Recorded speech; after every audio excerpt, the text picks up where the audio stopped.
Pikmin 4 is one of those few great examples of how to mix up a proven gameplay formula and still offer fresh ideas to keep a game fun even after being the fourth entry in the series.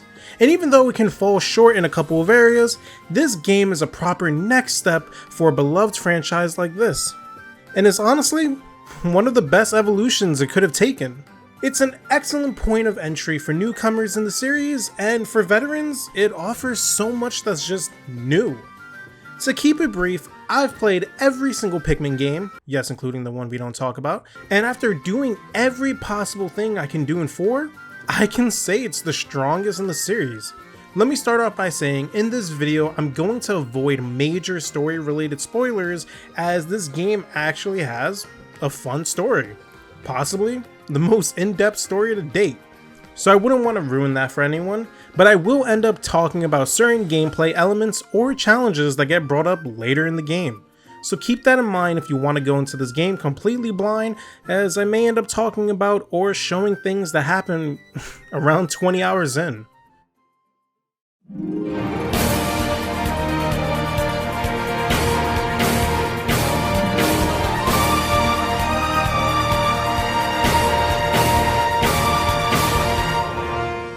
How does Pikmin 4 improve itself from its predecessors?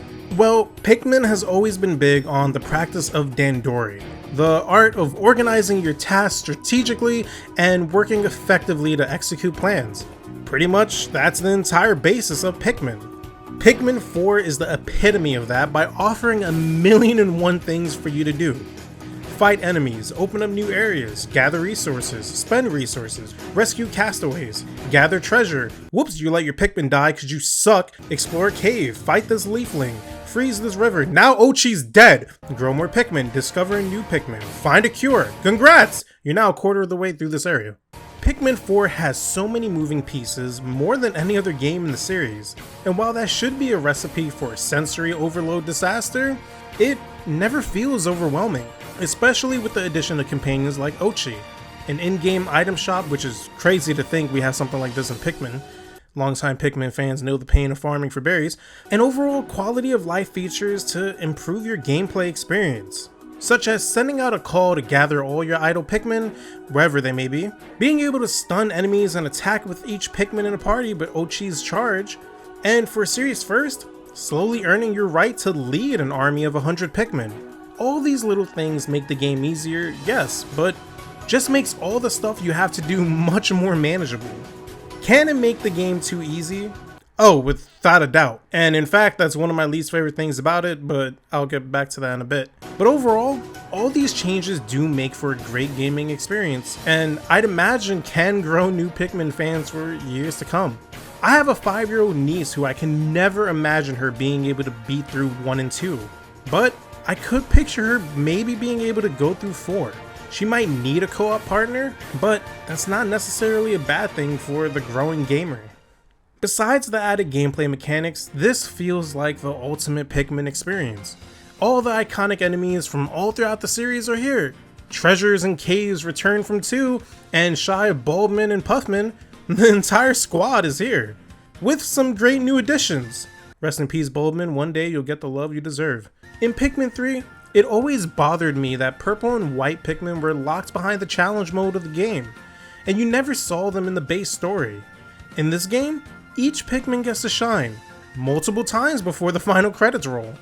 And though I'd argue it sucks that you can only carry 3 Pikmin types at the same time, being able to change your team on the fly by entering and exiting caves helps alleviate that and makes it so you rarely feel like you have to run back to the onion to get a certain type, really maximizing your time out in the open world. Lastly, if you treat Ochi as just another Pikmin, then oh my god. Ochi being able to carry items for you, acting as a flotation device for your Pikmin, and even being able to attack solo is amazing. And I never knew I needed something like this in a Pikmin game. Not gonna lie, I was super hesitant on having something like this in a Pikmin game when I first saw it, but my mind changed immediately just in the first stage. Does he lessen the traditional Pikmin experience? Maybe, but he by no means stops it from being fun. Now, to touch back on it, remember what I said about my least favorite thing about this game was its difficulty? All these amazing gameplay experiences I've mentioned all lead to making a game that does have its challenges here and there, but will leave Pikmin 1 and 2 purists feeling underwhelmed. Once terrifying enemies are now a joke because you can just stun lock them repeatedly and deal massive damage. Using items to straight up kill bosses or keep them frozen in a vulnerable state all lead to encounters being as easy as they've ever been. And now that the game has a rewind feature, a feature that can have you reload the game at certain checkpoints, devastating Pikmin losses can be undone with just a couple button presses. Groovy Longlegs is arguably one of the best bosses in Pikmin history, absolutely annihilated my squad multiple times, which is insane considering you fight him super early and he was the only boss that I had this much trouble with. But all these Pikmin deaths didn't mean anything because I was able to start that floor from the beginning with all my Pikmin, making it so I just never really felt any tension in almost any boss I fought in the game. I'm so mixed on this because on one hand, it's like, Jesus Christ, I'm glad I have a fighting chance in certain areas, but on the other hand, it's like nothing's scary anymore. In Pikmin 2, you were constantly fighting tough bosses that forced you to fight patiently and strategically to make sure Pikmin survived. And in 1, you were fighting that god-awful AI, but you were fighting, and had to think with everything that you did. It was stressful, but enjoyable. This game hardly felt stressful, which sounds like a weird thing to complain about, and it's one of those things where you'd have to play the old ones to understand what I'm saying. But on the upside, at least it's not as easy as 3. And also, it's like what I said when talking about Ochi, he may lessen the traditional experience, just like this game's tension, but it doesn't stop the game from being fun as hell. All this to say that if you can get past its calmer difficulty, it's still a phenomenal game, and that's something that I cannot stress enough. It's honestly up there with Super Mario Odyssey and Breath of the Wild in terms of quality games on the Switch. Is it for everyone?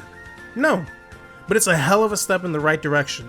Look no further than how this game looks. Pikmin has always been one of those series that's always beautiful, regardless of what console generation it's on, and Pikmin 4 is no different. In fact, it takes it to the next level by making this game the most alive Pikmin has ever felt. Look no further than Serene Shores, a beach level that has you scaling sandcastles, navigating through dunes, and doggy paddling through ponds teeming with sea creatures and all kinds of life. With the change in camera angle, you can now pretty much look wherever you want, and in a series first, actually see the skyline and objects in the distance. And this sells the beauty of the game and its world and the size of everything. Though blurred due to the draw distance, being able to see so far for the first time in the series makes this world feel so open, even though in hindsight, you're running through an enclosed stage. Objects feel taller than ever as a sense of scale is truly present like never before in a Pikmin game. It all feels great, and considering the track record that the Switch can have with its AAA titles, mainly Pokemon, Pikmin is up there when it comes to being one of the best looking games on the Switch, even when navigating through caves. Underground sections that are dark and far from being open world still look great because they look like caves. They're damp, with different levels of sedimentary rocks to show that you're going through the earth. And in the special levels, it's cool to see how you're navigating through a child's bedroom and even an aquarium. It feels like you're actually in these locations because they really look it. Looking at the creatures, it's no different. The Pikmin have never looked better, and their animations have never been so smooth. Ochi, your new canine companion, looks fluffy and looks as though you can reach out and pet him. The enemies range from looking cute to extremely terrifying, but are all phenomenal in their design nonetheless. Even when looking at a Bulborb, the most basic and iconic enemy in the series, looks like they have added layers of detail that makes them look even more bulbous. I can talk all day about how beautiful this game is, but words can never describe how beautiful this game can make our very own backyards look.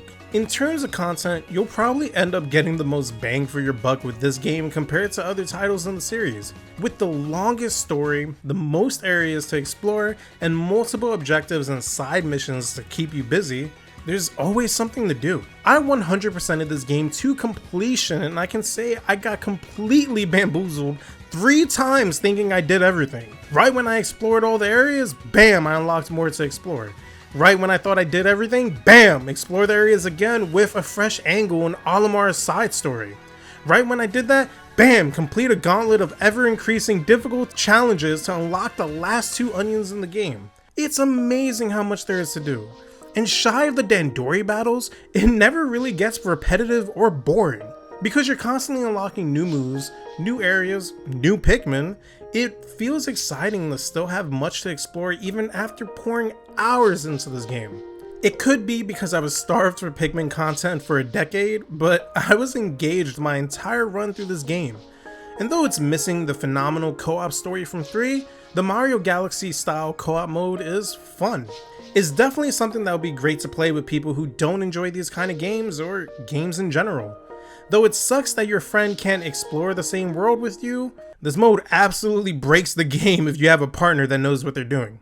But this game isn't perfect. Besides its difficulty, it does have some flaws. For the first time in the series, locking on is a feature that can't be turned off, which would be fine if it didn't have moments of just absolutely missing the mark, leading to some very frustrating moments. The game has so much character and characters.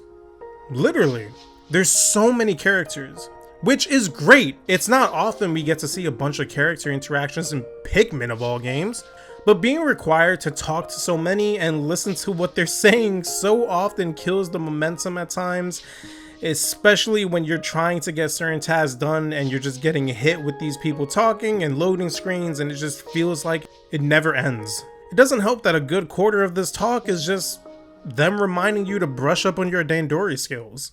And besides that, there's 2 things added to this game that I feel mixed on. And I completely understand most people might not agree with me, but these 2 things were the Dandori battles and night missions. I think for a new game in the franchise, these features were great and added a new style of play to break up the normal day-to-day. But like with the characters talking, it just broke momentum way too often. I'd be lying if I said I wanted them to have a strong presence in the series' future. Dandori Battles is a mode that has you fighting an AI opponent in a treasure race, where your goal is to get a higher score than them in a set amount of time. In the beginning, I loved these, but after the 3rd time, I was kinda over it. If I wanted to fight an opponent, I'd play the multiplayer mode. Being forced to do this to complete the game just got tedious after a while, especially when the opponent just stood absolutely no chance against me. As for the night missions, a mode that has you engaging in a tower defense style mission to protect these globe Pikmin bases for Sap, I think it's extremely cool that we got to experience nighttime for the first time in the series, and the addition of the globe Pikmin made it even better. But it's the same as the Dandori battles.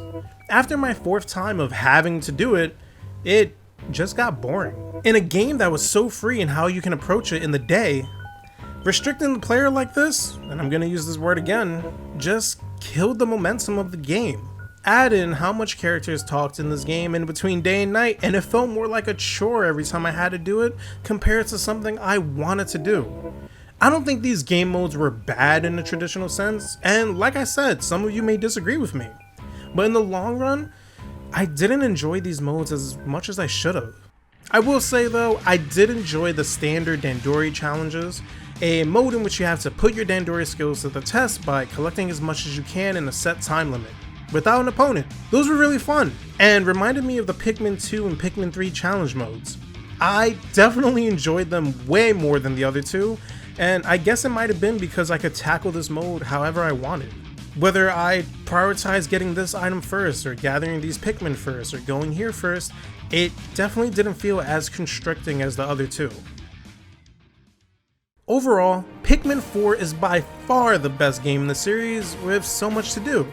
If you disagree, there's nothing wrong with that. But I definitely enjoyed this so much, and it's unique in what it does. From the colorful cast of characters, including yourself, the most things to collect, and so much variety in terms of how to tackle it, it's gonna be hard to top this. I'm kinda sad to be done with it, but knowing how Nintendo has been with DLC recently, hopefully we get content that'll expand on this game. Hell, if we can get that deluxe treatment and get a full story co-op mode, then honestly it might be my Nintendo Game of the Year. And we'll definitely get a second playthrough out of me. Special thanks to my friend Toss. If it wasn't for him buying me this game, I was probably gonna wait a while to get it. And knowing how much I love the series, he got me the game. No questions asked. So, thanks again, Toss. And to you, the viewer, thanks for watching. And if you enjoyed this video, make sure to hit the like button and subscribe. It helps out a lot more than you would think. Enjoy the rest of your day, and take care.